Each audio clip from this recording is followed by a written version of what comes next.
Eh bien, bonsoir. Bonsoir, vous m'entendez là? Bonsoir, chers amis. Bonsoir, chers amis. Ce soir est un soir de joie puisque nous accueillons une invitée formidable que Jean-Luc va vous présenter. C'est aussi un soir de grande tristesse pour toutes les démocraties du monde quand on songe au massacre de nos frères en Ukraine. C'est assez terrible ce qui se passe, c'est assez terrible de voir que l'histoire ne nous donne aucune leçon et qu'aujourd'hui les gens meurent et que nous n'avons que le choix de les regarder mourir à la télévision. Il y a une personne dans cette salle qui ne souhaite pas parler d'elle, qui est allée en Ukraine porter des ambulances et porter du matériel à ces gens à la frontière. Et quand ils ont laissé leurs ambulances, on a entendu les femmes qui se mettaient en rond sur la route et qui chantaient l'hymne de l'Ukraine. Il y a des colonnes de fumée partout et ces femmes sur la route chantaient pour remercier de l'aide qu'on leur apportait. C'est pourquoi ce soir, avec l'autorisation de notre invité, nous avons souhaité garder l'Ukraine avec nous. Et ce soir, je souhaiterais dire simplement gloire à l'Ukraine et que Dieu vraiment bénisse son président Volodymyr Zelensky. Voilà.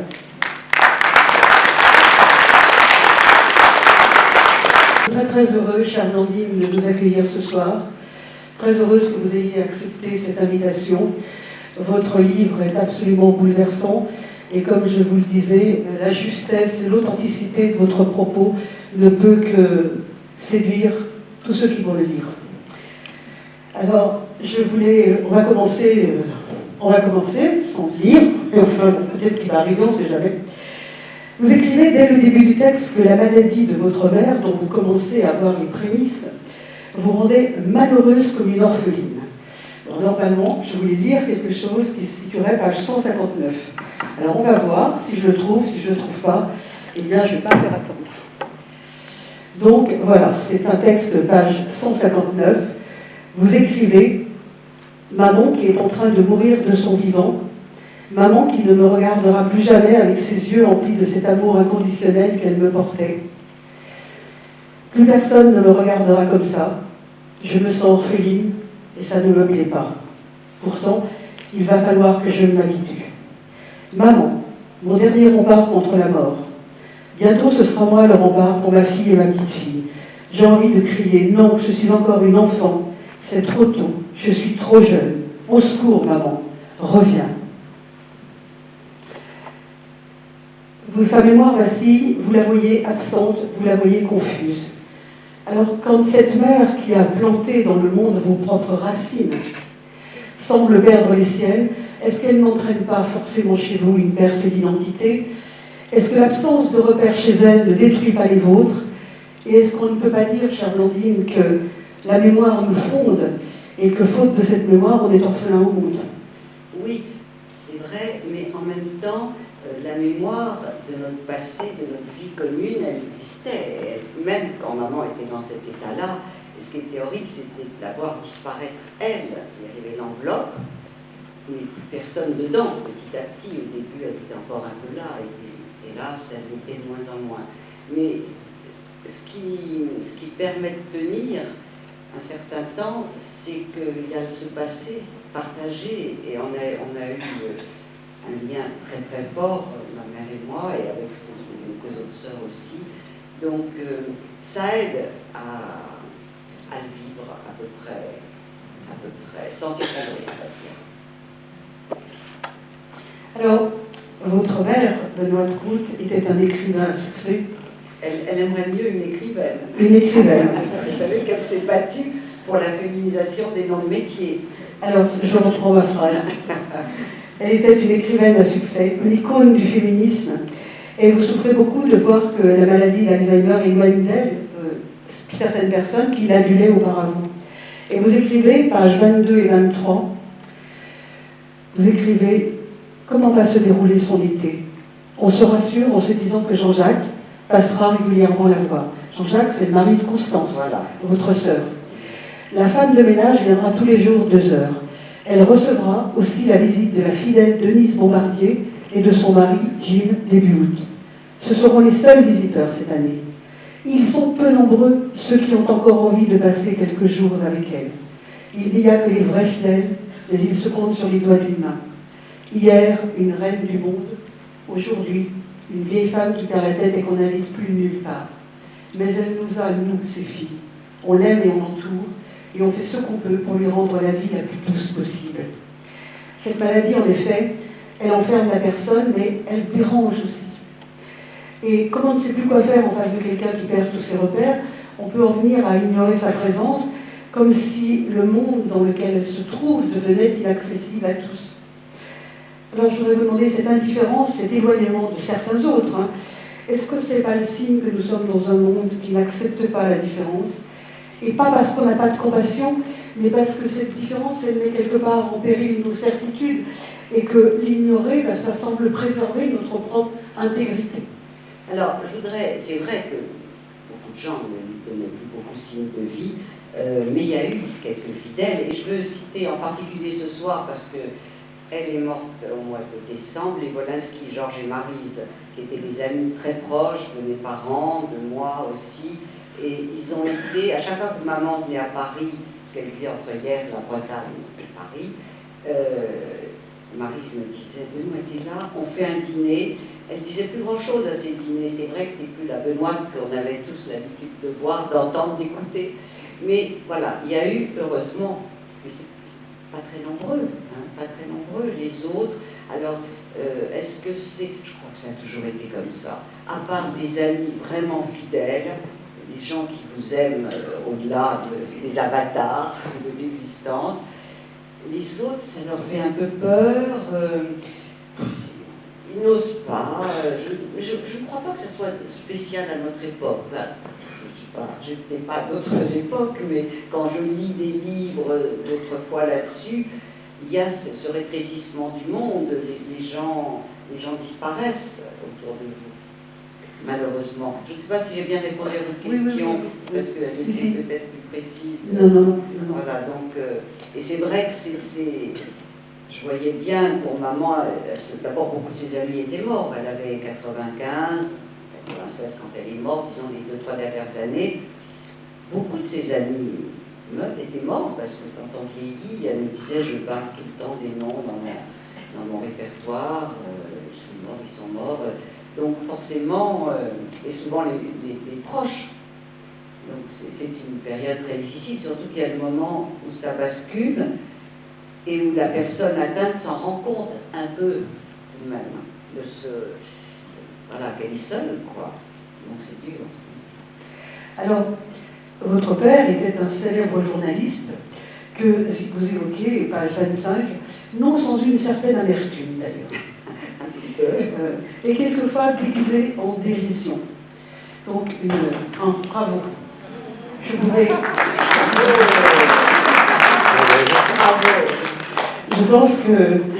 Je pense que si Charles n'existait pas, je pense que je mourrais. Charles, je t'aime. Ouf, j'ai mes repères. Charles-Andine, j'ai mes repères. Voilà. Donc, j'avais dit, page 25, vous l'évoquez avec une certaine amertume, qui est déguisée en dérision. Et là, je voudrais juste lire un passage. Ma pauvre maman, alors votre père est retourné en 51 dans un pays, il est parti au Groenland, il est retourné en 51. Et voici ce que vous écrivez. Ma pauvre maman est donc seule avec moi, qui n'est que 16 mois, et avec son ventre énorme de 8 mois. Elle nous a souvent raconté cette solitude, d'autant plus grande que les moyens de communication, à l'époque et dans ces terres perdues dans les glaces, étaient rudimentaires. Et puis le bébé arrive. Il hurle et vomit tout le temps. Bravo, Lison, ne viens pas me dire que c'est l'absence du père. Il y a sans cesse des couches à laver, à la main bien sûr, avec un grattoir, et des biberons, et toujours pas de père. Il a pris le chemin des écolières plutôt, avant de rentrer. Effectivement... C'était un grand reporter, il était avec Paul-Émile Victor à ce moment-là, dans les premières expéditions au pôle Nord. Mais bon, pour maman, je trouve que c'était dur, c'était juste après la guerre, ils sont nés en 48, et d'être seule, voilà, avec un bébé, puis deux, le père toujours pas là. D'ailleurs, il n'était jamais là. Il faut bien dire. Moi, bon, Paul, maman a épousé Paul qui m'a élevé en fait. Moi, j'ai des souvenirs à la maison que de Paul. Je ne me souviens pas de mon père. On a vu, mon père nous a jamais abandonnés. Donc on se voyait tous les jeudis, on déjeunait au restaurant, d'abord toutes les deux, ensuite avec mon frère Antoine. Voilà, mais enfin, je n'avais pas d'intimité avec lui. En plus, il ne savait pas créer ça. Donc, Alors, votre mère, quant à elle, c'était une personnalité, et on dit quand même qu'il ne pousse rien à l'ombre des grands arbres. Et elle vous dit, lors d'une signature en commun à Pont-Aven, tu vas être la pin-up et moi la pin-down. Oui, je me souviens très bien de ça. On était dans notre maison de Patacali de Douélan, et bon, on se trouvait toutes les deux, et dans la voiture, elle me regardait. Évidemment, j'étais plus jeune qu'elle, et elle m'a dit cette phrase que je trouve tellement drôle. Ah oui, ça c'est vrai, tu vas être la pin-up et moi la pin-down. Et elle vous dit encore qu'en Westmont vient vous interviewer, mais tu vas prendre ma place, c'est toi la star.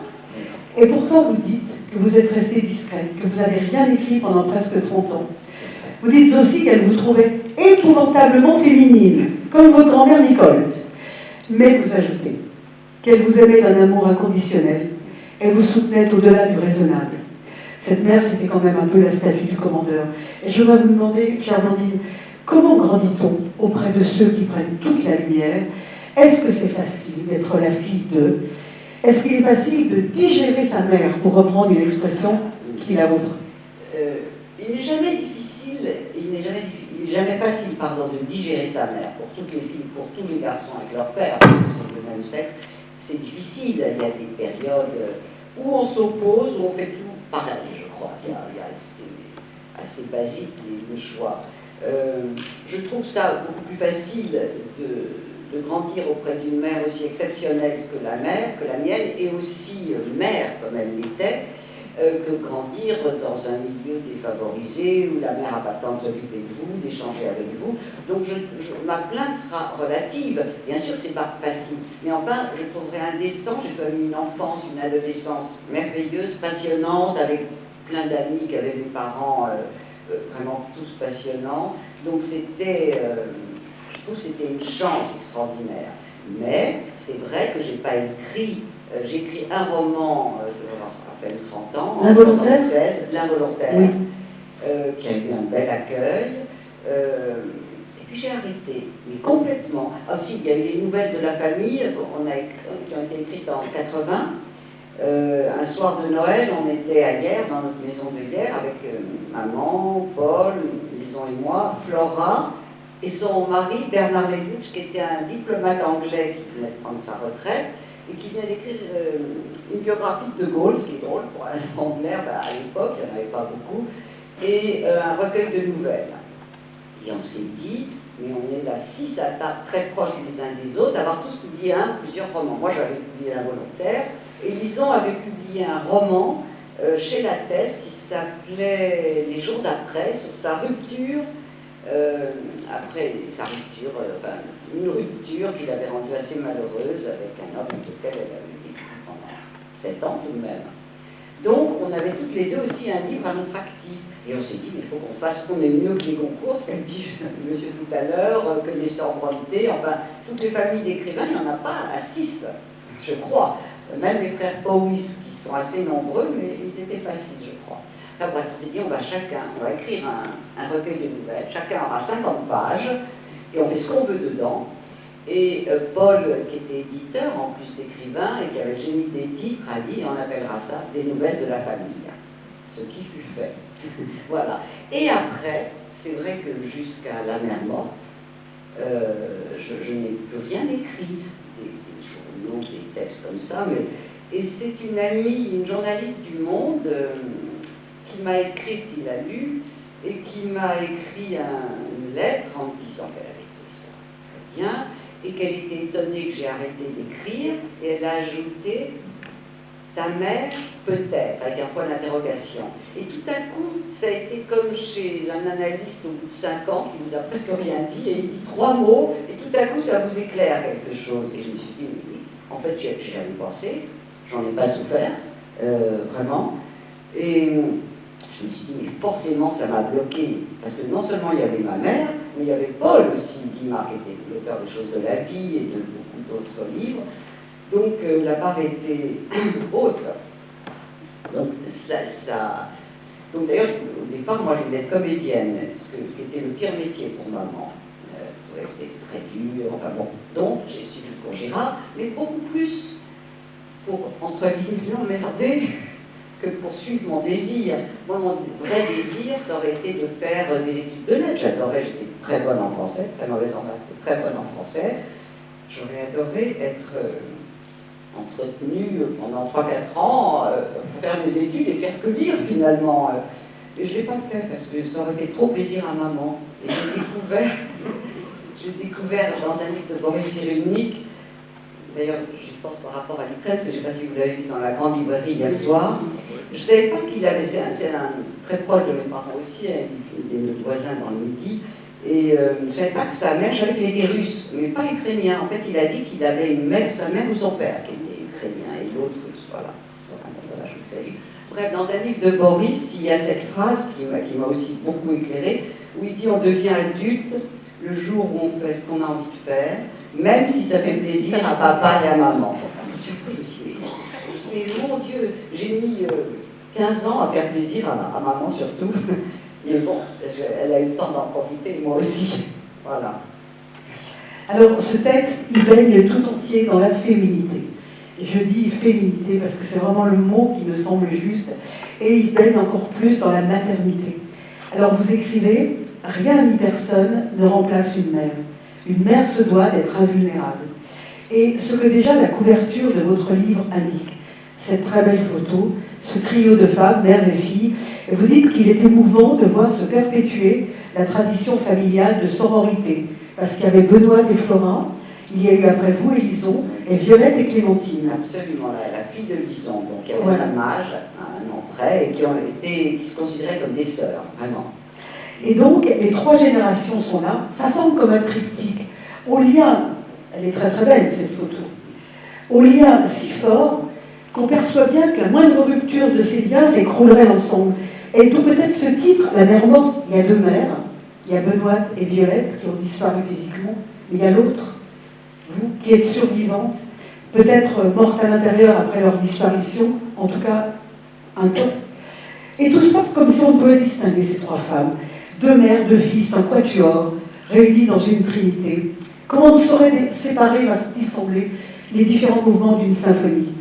Écrire ce livre, Blandine, est-ce que c'était pas ressusciter cette unité, par-delà la douleur, par-delà la mort, comme vous le dites dans votre exergue d'ailleurs, se réconcilier?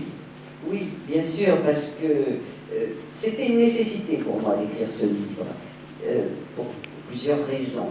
D'abord, pour offrir un tombeau, si vous voulez, à ma mère et à ma fille, parce que c'est une façon de les faire survivre. D'ailleurs, j'ai découvert, pendant que j'écrivais ce livre, un dicton, un proverbe de l'Égypte ancienne, qui dit « On meurt 2 fois. La première physiquement, et la seconde quand plus personne ne prononce votre nom. » Moi, j'ai continué en écrivant ce livre à prononcer le nom de ma mère et de ma fille, et je le voyais 2 ans après sa sortie, on aurait dû se voir avant, mais le confinement a fait oui, ça. C'est ça. Voilà, mais on parle toujours de ma mère, on parle toujours d'elle, c'est une écrivaine, elle est toujours lue, voilà. Mais ma fille, moins, évidemment, mais même, je suis heureuse de perpétuer leurs souvenirs, de leur rendre hommage, de les faire vivre toujours, que la vie soit plus forte que la mort. Voilà, c'est ce que... Il y avait cet aspect-là. Et puis ma mère a toujours tout écrit sur sa vie, à travers le roman ou à travers l'autobiographie. Elle n'a jamais rien caché. Mais elle ne pouvait pas écrire le dernier chapitre, et puisqu'elle n'est plus capable, et je pensais que c'était comme un devoir pour moi de l'écrire, le dernier chapitre de sa vie, pour que vraiment tout soit dans les livres qui ont été sa vie finalement. Il fallait que ça soit là. Et certains m'ont dit, mais tout de même la montrer vieille, diminuée, abîmée, c'est un peu... et j'ai dit, mais non, parce que, enfin, après moi, maman pensait comme Montaigne, si vous me permettez, qu'il fallait aller au bout de l'humaine condition, c'est-à-dire ne rien cacher. C'est intéressant pour nous tous de savoir tout, enfin, le maximum de choses de tous les stades de la vie. Et ce stade-là est aussi intéressant, entre guillemets, qu'un autre. Voilà, donc je n'ai pas eu cette barrière. Et en plus, maman avait un rapport. Je me souviens quand Simone de Beauvoir a écrit son livre, il y a eu 2 livres, La mort de sa mère, qui s'appelait Mort si douce, et un autre sur la mort de Sartre, La cérémonie des adieux. Et dans ces 2 livres, on a reproché à Simone de Beauvoir, à l'époque, de montrer Sartre malade, diminué. On lui a reproché. Et maman et moi, à chaque fois qu'on en parlait à droite, à gauche, on défendait toujours Simone de Beauvoir en disant mais non, c'était le projet de sa vie aussi, comme c'était celui de maman, de tout dire, de ne rien édulcorer. Donc voilà, on la défendait, maman et moi, toujours. Et bon, ben, je suis leur chemin. Enfin, j'espère, et j'essaie en tout cas modestement. Alors, vous écrivez page 45. Elles ne savent pas, cette phrase elle résonne très douloureusement, pas encore, combien il est difficile et douloureux de devenir la mère de sa mère. Et il y avait en effet une inversion des choses qui est extrêmement douloureuse, parce que personne n'est préparé à ce rôle terrible qui bouleverse au fond toute la vie. En effet, comment devenir celle qui la renvoie à sa maladie, parce qu'elle ne peut plus accomplir les choses du quotidien, celle qui oppose à sa résistance une évidence insupportable qu'elle n'est plus ce qu'elle était. Et vous l'écrivez d'ailleurs. Je m'en veux terriblement de lui asséner tout ça. Mais comment faire autrement? Alors, comment fait-on pour devenir autre que celle qu'on était, à savoir la fille?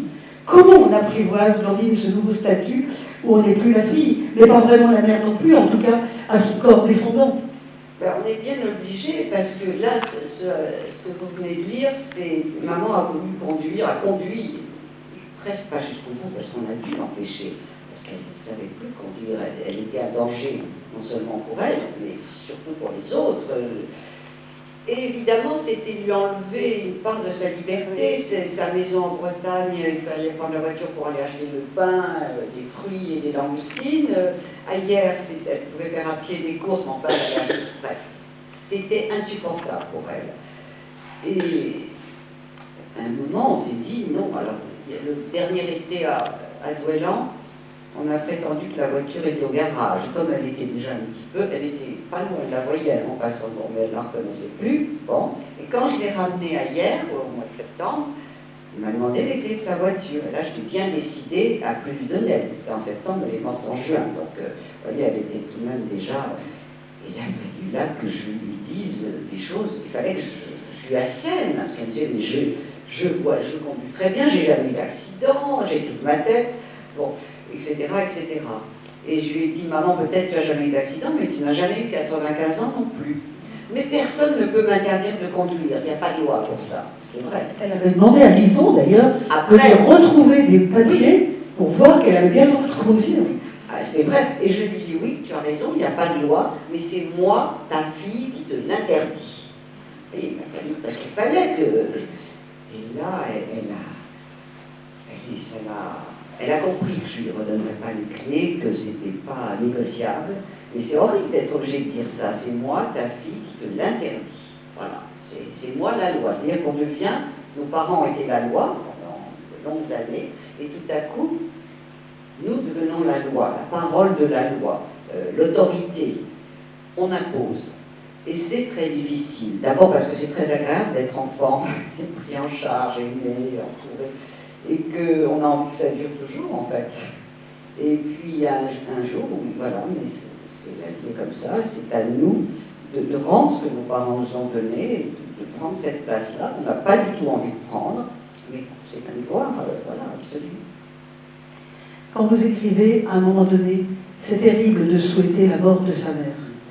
Il semble que ce soit l'expression même de votre amour pour elle. La volonté qu'elle ne soit pas déchue de ce statut de mère qu'elle a perdu, mort qu'elle-même aurait souhaité, plutôt que ce que vous appelez cette non-vie qui est la sienne maintenant, cette dégradation, cette humiliation, elle qui milita pour le droit de mourir dans la dignité et qui écrit la touche étoile pour réclamer ce droit. Absolument, et qui a milité beaucoup à la DMD, qui a fait des conférences, des articles, dans ses journaux intimes aussi, elle en parle, mais depuis jeune, que pour elle, c'est vraiment... Maman ne voulait pas survivre, elle voulait vivre.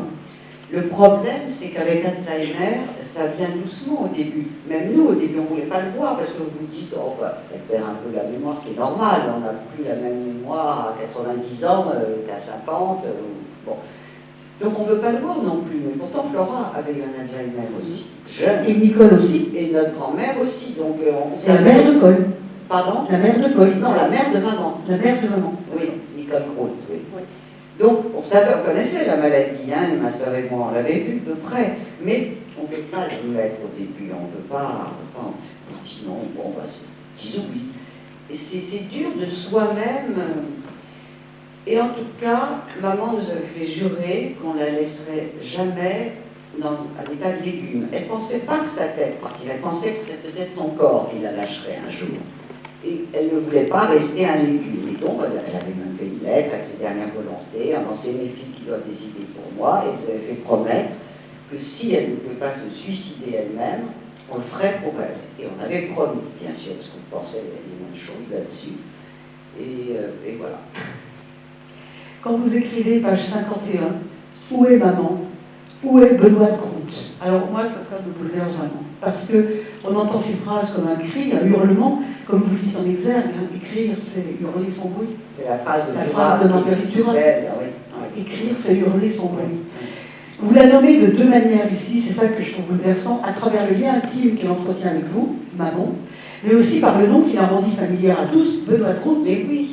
Et donc, je voulais vous demander si en la nommant ainsi, est-ce que vous ne soulignez pas, il n'y a pas une forme de révolte de voir qu'au fond, rien, ni le déni dont vous parliez, ni la notoriété, ni l'orgueil, protège l'être humain. Il est renvoyé par la maladie à son anonymat, à sa finitude, après avoir été quand même, dans son cas, l'infatigable, l'amoureuse de la vie, une multitude de Benoît réunis en une seule. Eh oui, il me semble que la chute, car c'est une chute Alzheimer, est encore, il me semble, encore plus terrifiante quand c'est une grande intellectuelle dont l'esprit a été tellement affûté, qui s'est tellement battue pour les femmes, pour les hommes, pour les droits. Enfin, c'était une militante, ma mère, et une femme très active. Donc c'est terrible de voir tout ça se détruire petit à petit. C'est vraiment horrible. C'est horrible et elle n'aurait pas supporté de se voir comme ça. Elle nous l'a dit, répété, elle en parlait. Elle admirait beaucoup la mère de Lionel Jospin, qui a aussi beaucoup milité pour l'euthanasie, suicide, etc., assisté ou pas, et qui l'a fait. Et d'autres gens, elle trouvait ça très beau, très digne. Et Monterland, qui s'est suicidé aussi quand il est devenu aveugle. Enfin voilà, elle admirait ça et elle voulait ça pour elle. Mais elle ne s'est pas vue, ou elle n'a pas voulu se voir, j'en sais rien, petit à petit entrer dans Alzheimer. Le dernier journal d'elle qu'on a retrouvé en Bretagne, elle, qui est d'ailleurs juste commencé, elle dit « Je commence un nouveau journal, mais pour une très triste raison, parce que je perds la mémoire. » C'est la seule fois où elle le dit. Et elle dit comme ça, je retrouverai des souvenirs de ma vie. Et puis ça s'arrête là. Donc à un moment, elle se l'est dit. Mais bon, après, elle ne nous en a pas parlé vraiment, après, une fois qu'elle a commencé à être vraiment malade. Et puis après, l'esprit n'est plus là. Alors de temps en temps, elle me disait, je me souviens un jour, je l'emmenais, elle nous connaissait encore un peu à ce moment-là, je l'emmène se coucher à guerre dans son lit, et elle me dit, elle marchait difficilement, je la tenais, et elle me dit, jette-moi par la fenêtre, je vais me jeter par la fenêtre. Et je lui ai dit, non maman, je vais te jeter dans ton lit, ça sera plus tout tout même. Enfin bon, de temps en temps, elle disait des phrases comme ça, je vais me jeter par la fenêtre. Alors, c'est justement une maladie étrange parce qu'elle crée aussi chez l'autre du remords, de la culpabilité. Voir sa mère devenir double, à la fois si faible et en même temps très demandeuse d'amour. Elle vous réclamait tout le temps. Et puis si agressive parfois entre deux cruels éclairs de lucidité. Et se voir soi-même partagé entre une tendre compassion et puis cette volonté de ne pas se laisser dévorer par la maladie de l'autre, c'est très troublant. Et vous vous reprochez de ne pas vouloir qu'elle vous rappelle au téléphone, ou de préférer... Elle m'appelait parfois 5-6 fois voilà. dans une matinée. Moi, j'étais au bureau, et elle a oublié qu'elle m'avait appelé, qu'il n'y avait rien de spécial. Enfin bon, c'est un peu fatigant, il faut le dire. Et vous dites aussi que vous préfériez passer quelquefois vos vacances, vous auriez préféré passer vos vacances seul ailleurs. Vous dites aussi que vous respirez en la quittant comme si vous sortiez de prison. Vous ne voulez plus forcément y aller seul. En fait, vous lui en voulez sans doute d'être plus la mère qu'elle devrait. Vous faites vraiment ce que vous pouvez. Mais cette dégringolade, comme vous savez, ça vous épuise. Je ne lui en veux pas, mais c'est très dur au bout d'un moment, parce que ma soeur et moi, on travaille à Paris, on travaille à Paris, maman était à Hyères, elle n'en bougeait plus, et donc on y allait à tour de rôle, un week-end, tous les 15 jours, 3 semaines. Bon, c'est compliqué, moi j'avais ma fille à Chamonix, donc qui me réclamait, qui m'accusait de m'occuper trop de sa mère, voilà, et pas assez d'elle, c'était difficile. Et puis, quand maman a vraiment beaucoup baissé, j'ai dit à 10 ans, je me souviens un jour, écoute, c'est trop dur d'être seule face à maman. Il faut qu'on y aille ensemble maintenant.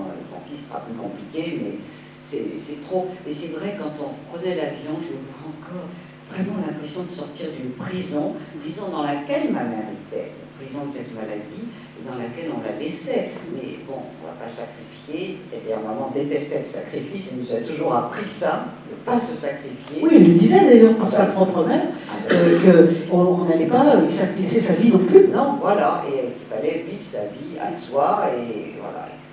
Donc, mais vous vous sentez quand même coupable, même si dans votre tête, vous savez que vous n'êtes pas coupable et que vous pensez faire ce que vous devez faire. Mais c'est tout de même, c'est ambivalent et douloureux.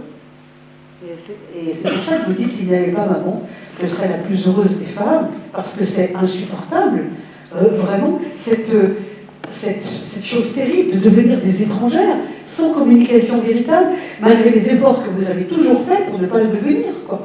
Cette maladie dénature. Il y avait par le corps, ça passait. Voilà, parce que vous lui caressiez beaucoup les cheveux, voilà, les mains. Les mains, je la prenais dans mes bras. Et ça passe par là, la communication, encore ça. Voilà, mais rien d'autre.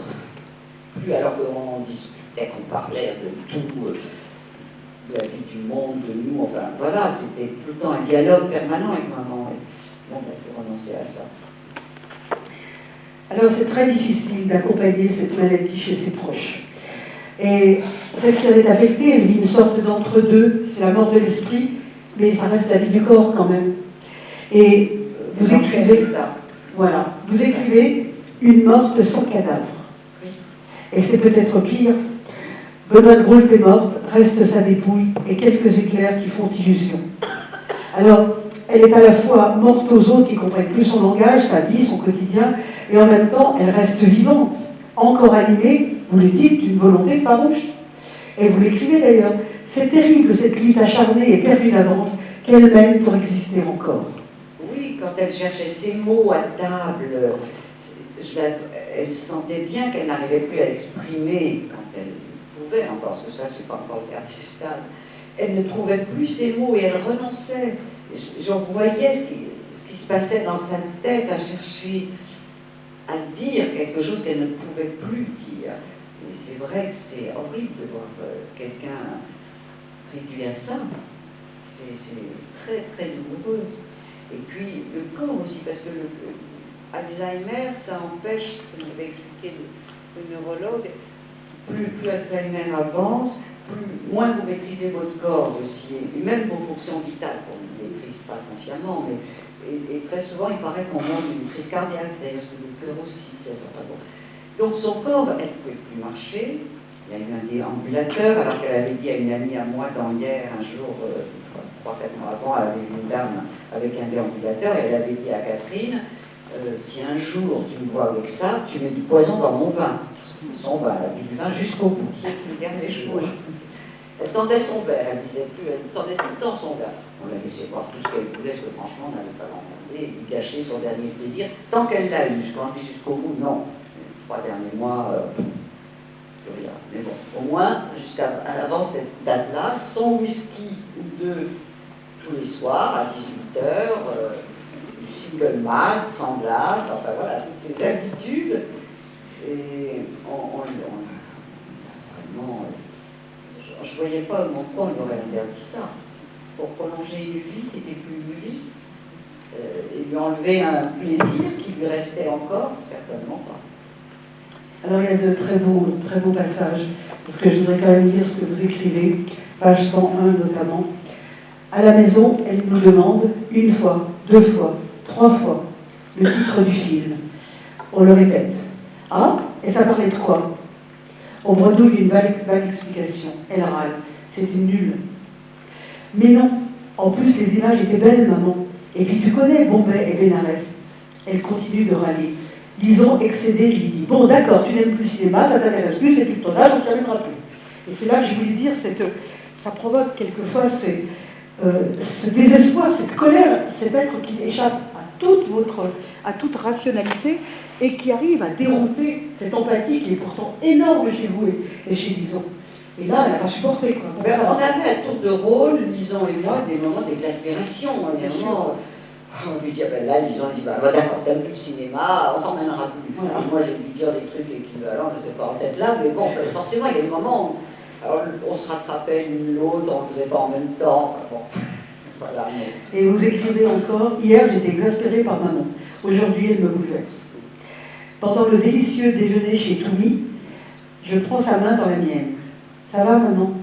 Oh oui, ça va, avec ta main douce sur moi, me répond-elle avec un vrai regard tendre. Je fonds. Eh oui, parce qu'il y avait encore des moments comme ça à ce moment-là. Et un autre passage très beau aussi. Au petit déjeuner, Lison me dit: je n'ai plus aucune empathie pour maman. C'est terrible. Je n'éprouve plus de tendresse, alors que toi, oui, je le vois. Pourtant, je l'ai follement aimée.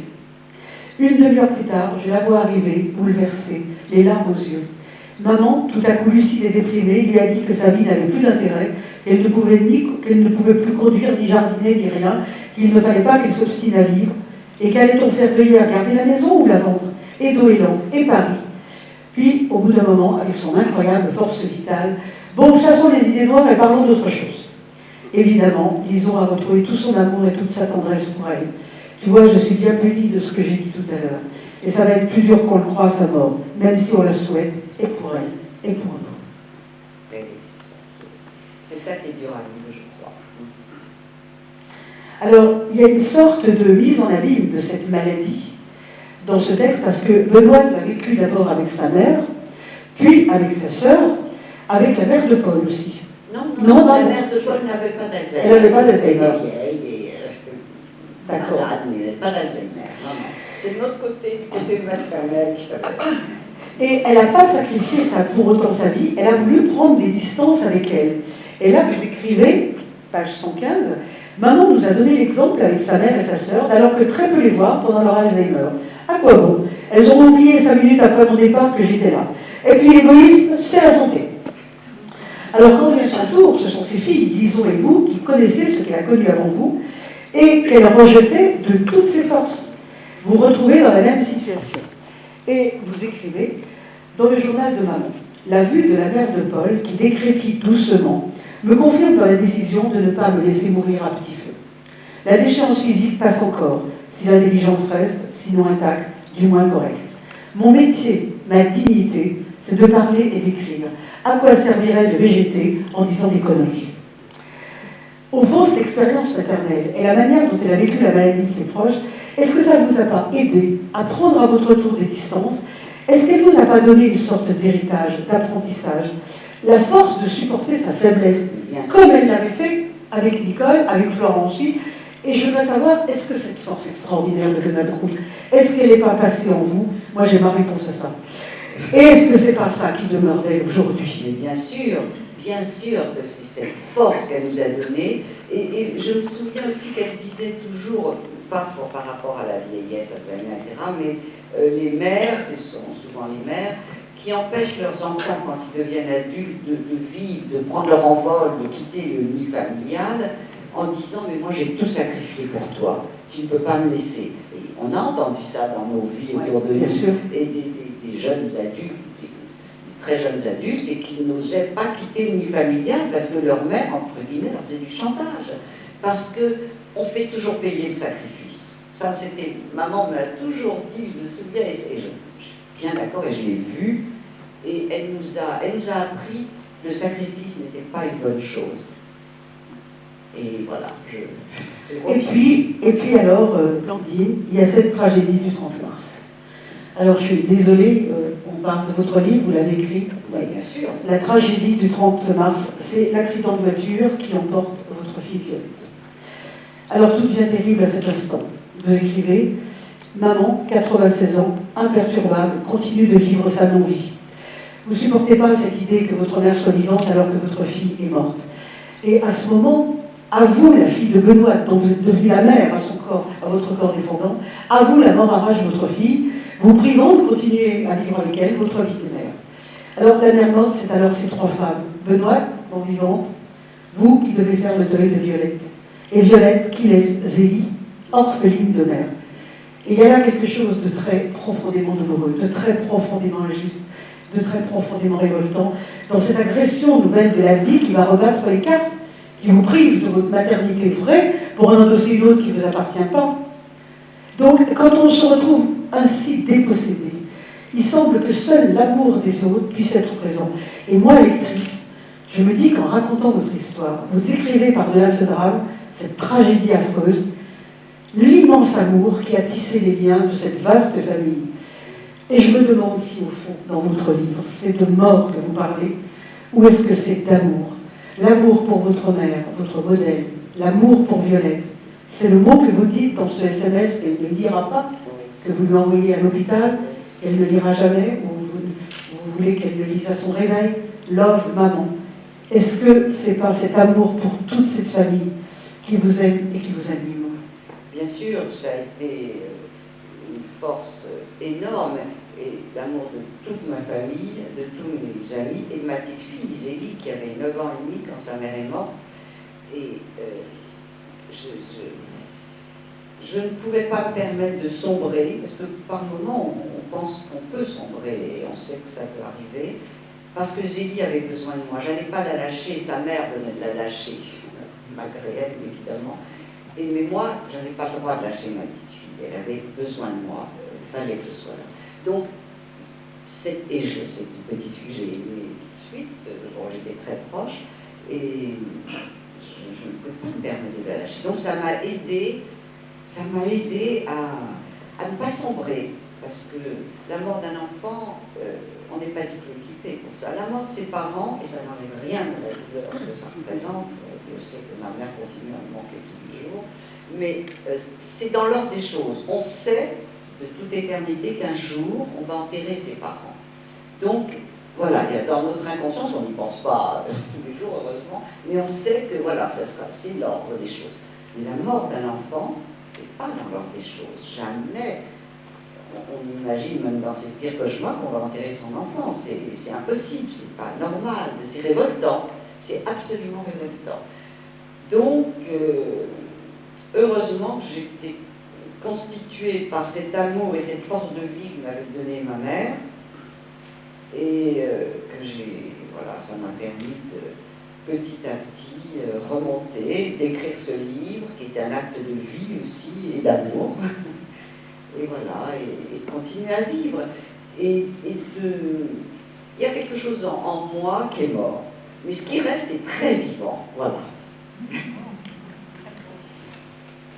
Alors, au-delà de cet amour, il y a une grande honnêteté dans l'analyse de ce que vous êtes. Ce qui m'a frappé dans votre livre, c'est sa justesse. Vous revendiquez votre liberté en face de la maladie de votre mère, et quand Violette disparaît, à 36 ans, vous décidez non pas de prendre la place de sa mère, mais de construire une relation nouvelle avec cette petite fille orpheline. Et vous n'abdiquez pas votre vie, ni vos dernières belles années. C'est vous qui parlez de vos dernières, hein. C'est pas moi qui dis ça. Hein. Et vous écrivez ceci. Avec Zélie, je n'ai pas encore trouvé ma place et j'ai horriblement peur de ne pas être à la hauteur, de ne pas savoir faire, de ne pas trouver les mots justes. Il faut tout remettre à plat et construire une relation nouvelle. C'était si bien d'être grand-mère, si reposant. On n'a que des avantages et aucun des inconvénients des parents. En plus, elle habite si loin. Impossible de sauter dans un autobus et d'aller la consoler quand ça ne va pas. Et je n'aime plus la montagne. Et encore moins le froid. Si j'étais une sainte, je m'installerais à Chamonix pour me consacrer entièrement à elle, mais je ne suis pas une sainte. Et puis je travaille encore et je me livre au mieux mes dernières belles années. Je veux être égoïste, et je ne peux pas. Plus complètement en tout cas. Par chance, car c'est une chance, je l'ai toujours aimé, et je l'aime plus que jamais. Comme c'est dur pourtant. Alors vous dites vouloir être égoïste, et dans ce propos qui pourrait être vu comme étonnant, il y a une vraie authenticité que vous avez encore une fois héritée de Benoît, qui privilégiait la liberté et la vie. Quand vous dites « je ne suis pas une sainte », est-ce que ce n'est pas aussi l'objet de ce livre, Blandine, de dire au plus juste la complexité, la vérité des relations humaines, sans aucun phare, sans faux semblant, surgit des épreuves, et quand vous dédicacez ce livre à votre petite chérie, c'est-à-dire à Zélie, est-ce que vous ne poursuivez pas cette leçon de vie que depuis Nicole, la grand-mère, chaque génération de femmes transmet à la suivante, sans pathos ni aucune résignation, et vous dites le plus beau courage, c'est celui d'être heureux. Oui, c'est une phrase de Joubert, le diariste. Et c'est vrai que c'est un courage d'être heureux, parce que la vie nous inflige à tous à un moment ou à un autre des épreuves très difficiles.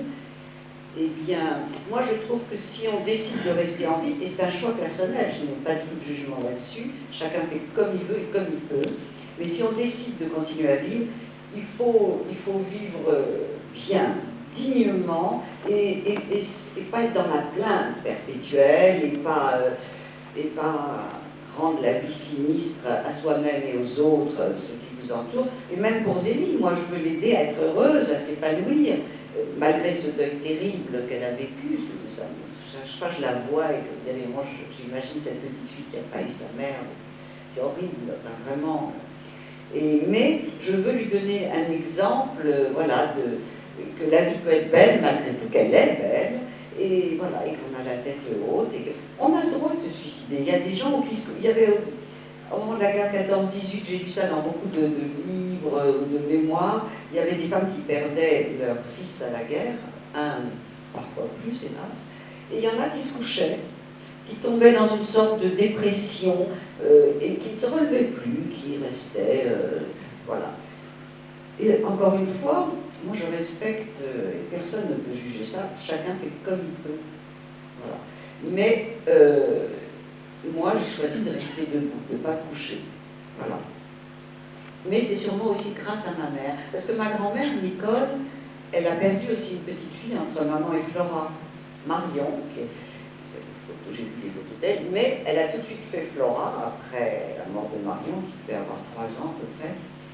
Et elle a continué sa vie, elle a décidé que c'était la vie, la vie, la vie. Voilà. Alors dans ce texte, il y a une très belle réflexion sur la maternité, j'y reviens parce que c'est difficile d'être mère, j'y reviens par rapport à Violette. Et on le voit à toutes les générations de femmes qui se succèdent et que tout à la fois, les filles adorent leur mère, en même temps elles s'opposent à elle. Et vous écrivez, on s'aimait profondément et on s'irritait épidermiquement. Je me rends compte que nous avons répété sur 3 générations les mêmes rapports, mêmes filles.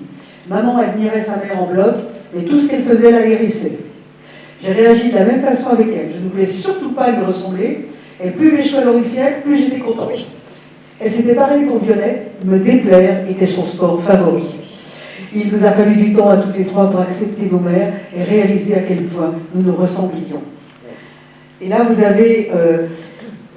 il y a là comme une peur de l'absorption aussi chez la fille, assez compréhensible quand on sort du ventre maternel, toute vie, c'est éloignement. Et donc, il se joue avec cette maternité un combat contre la mort, parce que la maternité, c'est la vie, et la mort, elle intervient comme un sacrilège quand elle s'insinue là. Et vous écrivez quelque chose qui m'a également énormément touchée. Vous écrivez, ce que je sais, c'est qu'elle a emporté une part saignante de moi. Et là, on découvre l'analogie entre l'accouchement et la mort. On perçoit que la relation à la mère, elle est probablement ce qui existe de plus fort comme lien humain. D'ailleurs, sur le champ de bataille, les soldats vont mourir, ils appellent leur mère.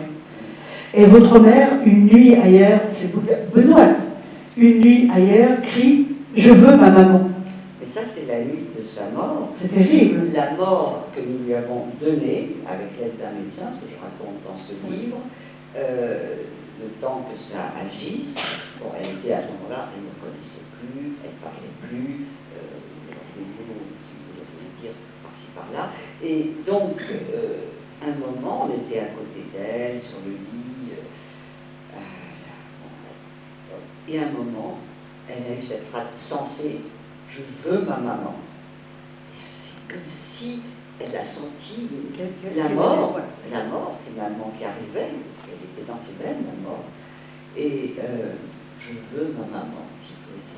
Et disons, on s'est regardé dans la pénombre de sa chambre, mais on avait une petite lampe, ça nous a. Alors, l'appel à la mère, elle a appelé sa maman.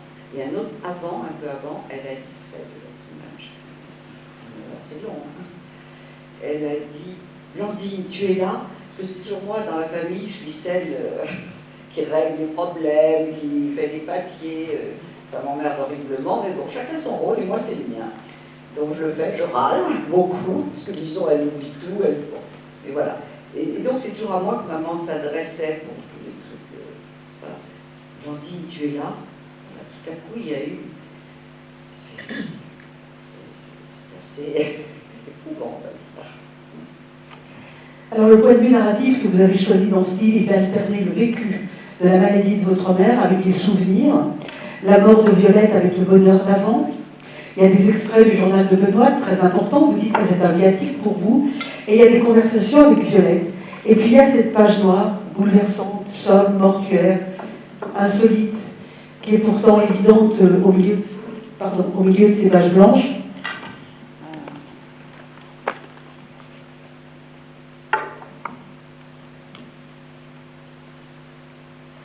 Je ne la retrouve plus. Voilà. Donc, cette page noire. C'est pas une idée à moi, mais j'avais lu ça, Laurence Sterne, Vie et mort de Tristan Shandy, la mort d'un de ses héros, Yorick, c'est lui qui a inventé ça typographiquement, de mettre une page noire avec en blanc, mort, etc. Et moi, quand j'avais commencé ce livre, je voulais le faire pour maman au départ. Je pensais pas que ma fille allait mourir, évidemment. Et donc, quand je me suis mis à l'écriture de ce livre, j'ai voulu, parce que c'est vraiment une cassure de mourir. Dans ma vie totale, la mort de ma fille, donc j'ai repensé à ça, de Tristan Shandy, je me suis dit c'est extraordinaire, parce que c'est visuel aussi, il fallait qu'il y ait un truc. Voilà, ce livre est scindé en deux. Il y a maman, qui au départ en était la seule héroïne. Évidemment, ma fille meurt, je ne peux pas écrire ce livre comme si ma fille n'était pas morte, parce que ça a tout bouleversé dans ma vie, y compris dans pas tout bouleversé dans mes rapports à maman, mais de ne pas pouvoir me faire consoler par elle, alors qu'elle était là encore finalement. Et c'était dans ses bras que je me serais d'abord réfugiée. C'est à elle que j'aurais d'abord annoncé la nouvelle. Et j'ai commencé à faire son numéro. Quand j'ai su qu'elle avait eu cet accident, j'étais à mon bureau. Et je me suis dit, non, je ne peux pas appeler maman. Là, elle était déjà assez loin. Donc c'est ma soeur que j'ai appelée. Vous écrivez, la 30 mars, accident de voiture de ma fille Violette et Pierre, son mari. 1er avril, mort de Violette. 8 avril, enterrement de Violette. Alors, ce point de vue narratif qui fait alterner tout ce que j'ai dit, est-ce que ce n'est pas votre façon à vous, une façon très familière, très émouvante, de restaurer l'ordre ancien, de remettre au monde, de toute façon, celle que vous avez tant aimée? Sans doute, vous m'ouvrez une voie. Oui, bien sûr, je la remets au monde et je lui dresse une sorte de tombeau. Son père, qui est architecte, a dessiné, je me souviens encore, une pierre tombale très belle, avec Violette qui était, pas bouddhiste, mais enfin peut-être comme beaucoup de jeunes de sa génération, influencée par ça, donc il y a dans sa carte de visite où elle donnait, elle était kinésiologue, médium, elle faisait plein de choses qui n'étaient pas du tout dans le domaine d'ailleurs, mais on a repris le dessin qu'elle avait fait sur sa carte de visite, gravé, enfin bon, c'est son père, lui, c'est ça qu'il a dressé, ce qu'il savait faire, il est architecte, moi c'est un livre. Alors vous parlez à cœur ouvert de la relation difficile qui existait entre Violette et vous qui vouliez rester libre, elle qui réclamait à corps et à cri votre présence. Alors je vais lire un autre extrait, parce que je pense qu'il faut beaucoup vous lire pour que, je pense que voilà, vous avez tout dit. Donc vous écrivez ceci. Page 266. Je te voyais si peu, c'est Violette qui vous écrit ça. Je te voyais si peu dans mon enfance. Tu étais loin, très occupé, trop occupé. C'était bien de te préserver pour ton travail, mais j'aurais aimé que tu te préserves pour moi aussi. J'étais très malheureuse, maman, il faut que tu le saches. Quand je suis revenue à Paris vivre avec toi, 8 fois sur 10, je dînais seule pendant que tu lisais dans ton lit. Ou alors tu allais à tes cocktails. Que sais-tu de moi? Rien. Parce que tu ne m'as pas vu grandir. Tu es une grande égoïste, maman. C'est ça la vérité. J'aimerais profiter de toi quand tu viens, et non pas que tu prennes sur ces rares moments pour récupérer. J'ai manqué de présence et j'en manque toujours. Je comprends que Benoît soit une priorité, mais moi aussi je peux mourir demain, ces mots-là sont terribles. Et tu regretteras alors tout ce temps perdu. Tu m'as crié des choses injustes et méchantes sur mon caractère, qui n'est mauvais qu'avec toi, je te le signale. Alors j'ai décidé, c'est vrai. J'ai décidé de te rendre ta liberté jusqu'à nouvelle donne. Ce break est peut-être nécessaire pour prendre conscience de l'importance que nous avons l'une pour l'autre. Évidemment, tu verras Zélie quand tu voudras. Et vous répondez derrière, parce qu'après vos relations s'étaient nettement apaisées, c'est vrai que j'ai privilégié ma vie aux dépens de la sienne, mais j'avais un présent à construire et un avenir déjà bien entamé, alors que ma fille avait la vie devant elle.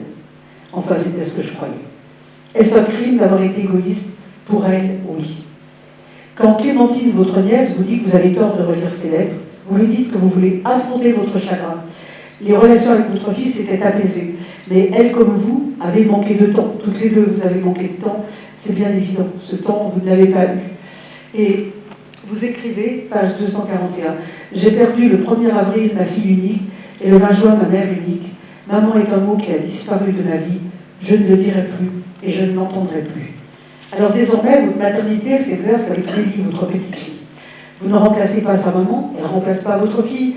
Son rôle de grand-mère que vous aviez déjà, est-ce qu'il vous apporte le sentiment que la mort n'a pas le dernier mot? Est-ce que c'est une rédemption à votre chagrin par-delà l'écriture de ce livre? Cette petite, qui a maintenant 16 ans? Elle va avoir 16 ans au mois de juillet. Avant de répondre à cette question, je voudrais dire par rapport à ce que vous avez lu avant sur la lettre de Zélie, on sait, je crois que les rapports mère-fille, en tout cas chez nous c'était comme ça, Violette et moi, les filles reprochent toujours aux mères, les filles se perdent ou à leur mère, bon. Les enfants reprochent toujours quelque chose à leurs parents. Il n'y a pas de parent parfait, comme il n'y a pas d'enfant parfait d'ailleurs. Nous aussi, on rêve avant d'avoir fait un enfant né qui va être comme ci, comme ça.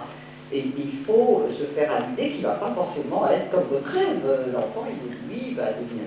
Donc, bien sûr, ça m'a un petit peu fait de la peine quand elle m'a écrit ça, mais d'abord, je savais que qu'on allait parler, ça allait s'arranger, qu'elle avait besoin de me dire ça, et que c'est vrai que j'ai été égoïste, mais je ne le regrette pas, parce que, et ce qui est triste, enfin ce qui est d'autant plus triste, c'est que, on va dire, un an et demi avant sa mort, 2 ans peut-être, ça y est, c'était, parce que ça a mis du temps, elle avait quand même 36 ans, c'était plus une jeune fille, nos rapports s'étaient complètement apaisés, on était vraiment de plus en plus proches, et elle n'avait plus besoin tout le temps de me jeter à la figure que j'étais pas une bonne mère, ou pas une assez bonne mère, même si on était très fusionnels, on s'appelait presque tous les jours, enfin bon, on s'adorait, mais on s'irritait beaucoup, et elle me reprochait beaucoup de choses. Voilà, on reproche toujours des choses. Je sais, c'est Freud qui dit qu'il n'y a pas de bonne mère, et qu'il faut, voilà, faut pas chercher... Il faut chercher à l'être avec ses moyens, le mieux possible, mais on a chacune nos moyens, et nous manque de moyens aussi. Voilà, donc ça je voulais dire parce que c'est pour ça que je peux en parler d'ailleurs et que je peux mettre sa lettre où elle m'accuse. Mais bon, ce qui est triste, c'est que je savais qu'on avait notre pain blanc à manger maintenant. Tout était apaisé. Alors, pour Zélie, pardon, du coup, mais je trouve que c'est important, ça, la question, c'est... Oui, je vous disais, est-ce que c'est pas une rédemption, cette petite fille? Est-ce que avoir Zélie, cette petite fille, vous trouvez grand-mère, est-ce que c'est pas une rédemption? C'est-à-dire, est-ce que c'est pas une manière de dire que la mort n'a pas le dernier mot? Parce que finalement, cette relation, elle existe, elle est très très forte. Elle va même venir avec vous. Voilà, c'est ce que vous me disiez tout à l'heure. Oui, oui. Je ne dirais pas une rédemption, parce que c'est pas une rédemption, mais ça nous a nourris, on s'est rapprochés l'une à l'autre, hein, de toute façon, la mort de Violette complètement, on pouvait pleurer ensemble. Un jour, elle m'a dit, petite, juste je sais pas, 3 mois après la mort, mais Baba, elle m'appelle Baba, est-ce que c'est normal que je pleure? Est-ce que j'ai le droit de pleurer? Alors je lui ai dit, mais bien sûr, ma chérie, tu as le droit de pleurer. Moi aussi, je pleure, on a pleuré ensemble souvent. Et ça fait du bien, il faut pleurer, etc. Enfin, mais rédemption, non. Mais en tout cas, on est très proches, vraiment. Moi, j'essaie de lui donner la confiance en elle qu'une adolescente n'a souvent pas. Elle se trouve elle est ravissante. Mais bon, elle a eu son âge vers 13 ans, où elle était un peu moins jolie avec un appareil. Bon, elle avait ses goûts. Je savais qu'elle serait très jolie. Donc je la rassurais tout le temps, parce qu'une fille qui a pu sa mère a besoin qu'il y ait une parole féminine sur sa féminité à elle. Donc j'essaye ça de le faire au maximum. Et puis en novembre, elle m'a dit qu'elle voudrait venir faire sa première à Paris, chez moi. Elle vit à Chamonix, avec son père qui voyage pas mal pour son métier. Et ce que ma fille avait fait, parce que quand j'ai divorcé, je l'ai emmenée avec moi, elle avait 12 ans à peu près. Et puis elle a voulu rentrer à Chamonix, parce que je travaillais comme une folle. Je commençais à 40 ans à être sérieuse professionnellement, donc il fallait que je fasse ma place.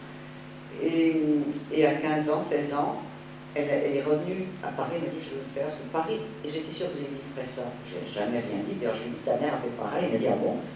Paris c'est assez amusant à 15 ans, 16 ans quand on vit à Chamonix, voilà. Donc je suis en train de déménager, de trouver un appartement plus grand, enfin je suis dans mes affres de vendre le mien, c'est fait d'en trouver un autre et attends pour la rentrée du 2 septembre. Mais je suis très heureuse. Et pour moi, même si ça bouscule pas mal ma vie d'avoir une ado à la maison, 24 heures sur 24, mais bon, elle est beaucoup plus facile que sa mère. Et moi, j'ai pas le rôle de grand-mère, c'est plus ça. Grand-mère, c'est ça, plus facile. C'est plus facile, oui, oui. Donc, mais elle a un caractère beaucoup plus facile. Elle est pas du tout positionnelle comme elle est avec moi, en tout cas. Donc, ça ne m'inquiète pas du tout. Et je pense que c'est important et pour moi et pour elle et pour ses études. Enfin, voilà, donc je suis très contente. Je voudrais vous poser une dernière question, Nadine. Vous vous heurtez sans cesse à l'absence de votre fille. On le comprend, bien sûr. Vous écrivez « Je me heurte sans cesse à son absence, comme à un mur que je prends en pleine gueule, en plein cœur. Combien de temps va durer cette douleur insupportable qui me lacère et m'annihile ?» Le deuil n'est pas une maladie, et s'il y a des pilules pour aider à vivre, il n'y en a pas pour guérir ce chagrin. Je ne suis pas malade, je n'ai pas une dépression, je suis juste désespérée. Parfois on me dit, ça c'est terrible, Violette est toujours avec nous, avec toi. Non, Violette n'est plus avec moi. Et c'est justement son absence qui me dévaste. Et donc, l'absence de l'autre, les consolateurs ne vous consolent pas avec leurs paroles conventionnelles. L'absence de l'autre, c'est une souffrance qui s'atténue peut-être, mais dont on ne guérit jamais. Mais au début, cette douleur, c'est la dernière chose qui vous rattache à votre enfant. Et 2 ans et quelques mois après, vous écrivez que vous allez mieux. Et dans les dernières pages de ce livre, vous revenez à votre mère et vous vous remémorez votre passé. Et vous évoquez son engagement féministe, son pamphlet, Ainsi soit-elle, qui ouvrit, très drôle ce que vous racontez sur ce pamphlet, qui ouvrit les yeux à des millions d'hommes et de femmes dans le monde. Vous vous souvenez de ses combats, de ses succès, et c'est plus de la vieille femme hors du monde dont vous vous souvenez. Le temps est passé, c'est comme si vous la restituiez vivante, telle qu'en elle-même, et vous écrivez qu'au fond, c'est elle, avec son amour inconditionnel et unique, qui vous a aidé à surmonter la mort de Violette, même si vous ne l'avez pas dite. Alors que, oui, vous ne l'avez jamais dit, elle et son goût forcené pour la vie hérité de sa propre mère. Oui, chez les Groult, on est des guerrières. Et le dernier mot est pour elle, merci maman, je t'aime. Ma dernière question sera de vous demander si la force des liens qui vous unissaient arrive à convertir lentement cette absence en souvenirs heureux aujourd'hui. Les souvenirs heureux, je disais, mais je me suis rendu compte, effectivement, 2 ans après, que c'était maman, la force de maman, son amour et sa force et son goût de la vie qu'elle m'a vraiment donné, qui m'ont aidé à reprendre pied petit à petit, que vraiment je lui dois ça et que c'est son exemple qui m'a aidé en fait à reprendre goût à la vie, parce qu'au début on n'a plus beaucoup goût à la vie.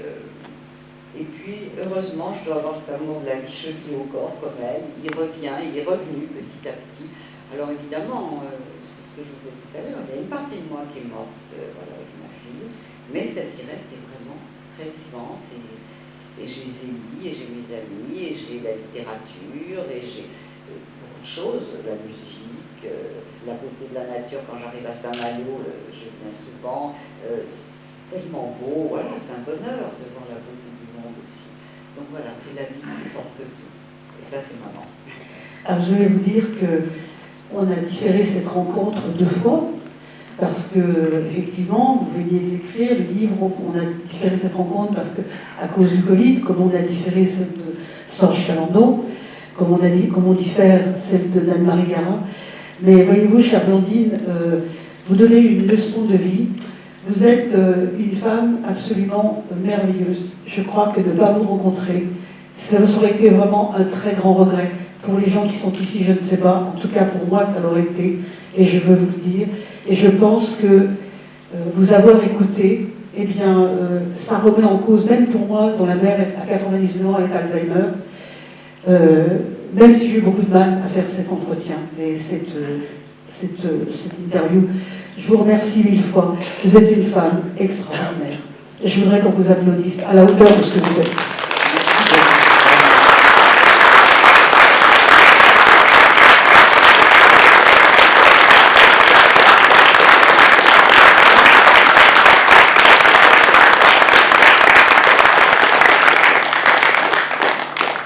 Alors maintenant, on va vous proposer des questions. Voilà, on a un petit peu le temps de le faire. Donc, qui voudrait poser une question à Blandine?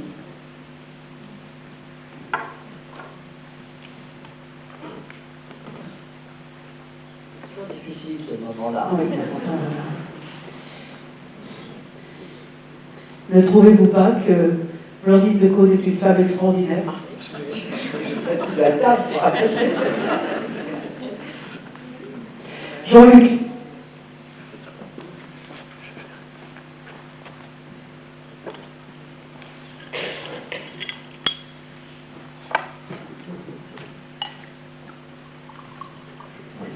Charlotte m'a payé très cher pour la première question. Pour la seconde, c'est gratuit. Voilà. Je me pose des questions dans votre parcours sur l'existence de votre livre L'Involontaire, c'est-à-dire cette fascination, répulsion du temps qui passe. Comment vous pouvez l'articuler avec ce que vous venez de dire et le livre La mer morte?